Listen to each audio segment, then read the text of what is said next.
I'm an archaeologist here at Ashkelon. I understand that in your classes you've been learning about the Stone Age and the Bronze Age and the Iron Age. And today I thought I'd show you some cooking pots from each of these periods and one period that's a little bit later than that. So when we look at each of these cooking pots, there are two things that are important to think about. The first is the shape. What kind of shape is it? How big is it? How small is it? What does the rim look like? These are things that help us to understand how it's used. Just the way that you might pick up a pot or a pan in your kitchen and decide, I'm going to bake a cake with this, or I'm going to make a soup with this, because each of these pots might be used for something different. The second thing that we need to look at is what's mixed into the clay. Stuff that's mixed into the clay is called temper, and temper is really important. The reason it's important is because if you try to heat up a cooking pot or any kind of pot that's not made out of metal and you get it too hot, it will break. What keeps it from breaking is what you add to the clay, and that is called temper. And temper is a little bit different depending on whether you're in the Bronze Age or the Iron Age or even a little bit later. So we'll look at the cooking pots from the Stone Age, the Bronze Age, the Iron Age, and a little bit later, and I want you to think about the shape of it and the temper, what's mixed in. Let's start with the Stone Age cooking pot. That's a trick! There is no Stone Age cooking pot, and the reason that there's no Stone Age cooking pot is because they're not using clay to make pottery at this point. They only start doing that almost just right before the beginning of the Bronze Age. So we have no Stone Age cooking pot, and we really don't know very much about how they cooked their food.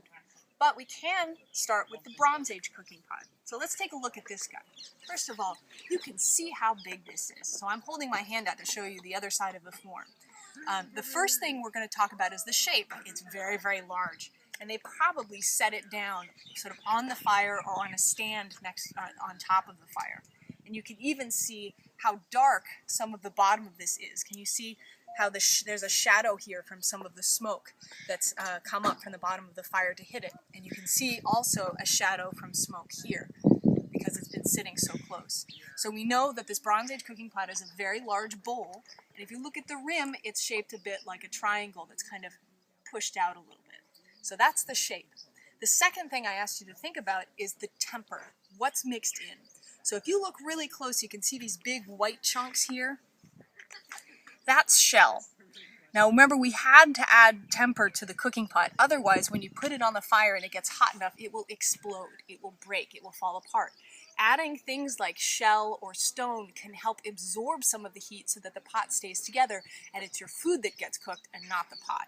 So in the Bronze Age, they're using a whole lot of shell. They're picking up this material and they're crushing it into bits and they're adding it into their clay to make a pot that's strong enough to be able to withstand a lot of heat. So this is a Bronze Age cooking pot. Now we're going to move from the end of the Bronze Age to the end of the Iron Age. Most throughout the Bronze Age, they're using big, thick, heavy material with shell temper for their cooking ware. But you can see already that we have something different that's happening at the end of the Iron Age. Here's a profile. You can see it in section. Look how thin that is. And look how thin that is next to how much thicker the Bronze Age cooking pot ware is. This is because they've figured out how to make a cooking pot that can not break apart by using even smaller bits of temper. And what they're using for temper in these pots is not shell and is not stone, but is sand, really finely ground sand. So the temper is different as you move into the end of the Iron Age. And the other thing that's different is the shape. I'll try to hold it up so that you can see, but you can see how this is a big open bowl, and so you put your food in it, you can imagine the steam rising off on top of it. This is a much more closed pot, so you can see how it comes in and it's got a much smaller neck relative to this gigantic shape. So they would actually put a lid on top of some of these, and so you can imagine you have a closed container and your food will heat up faster, cook faster. So in the end of the Iron Age, you have thinner walls, you have sand temper instead of shell that they're using here, and you have a more closed form.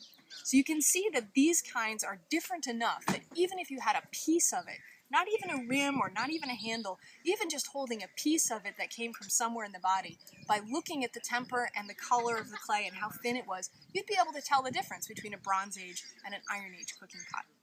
The other thing that happens at the end of the Iron Age is we start getting things like this. This is actually later than the Iron Age. It's getting into classical periods, but we start getting something like this. Now, I'm putting it together for you so you can see the profile. This is a baking tray. This should be surprising you. This looks kind of like a baking tray that I might have in my house.